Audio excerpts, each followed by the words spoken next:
જ્યાં જે સારું લાગે ઉપાડી આવે.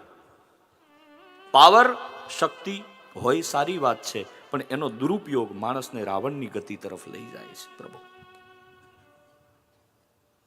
યાદ રાખજો,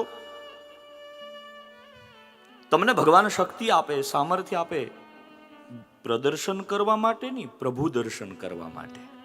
ડોંગરેજી બાપા એવું કહેતા, આ ભાગવતની કથા, આ રામકથા, આ સ્કંદ પુરાણ, આ બધા શાસ્ત્રો છે એ આત્મચિંતન કરવા માટે છે, પ્રભાવિત કરવા માટે નથી હો.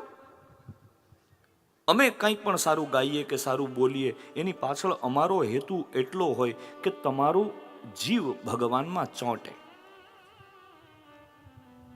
ये प्रभावित करने का ग्रंथ नहीं है, ये ग्रंथ प्रभु भावित करने का है. પ્રભાવિત તો મદારી પણ કરી દે. જાદુના ખેલ તમે જોવા જાઓ તો એ જેટલો પ્રભાવિત કરે એટલું તો કોઈ ના કરી શકે.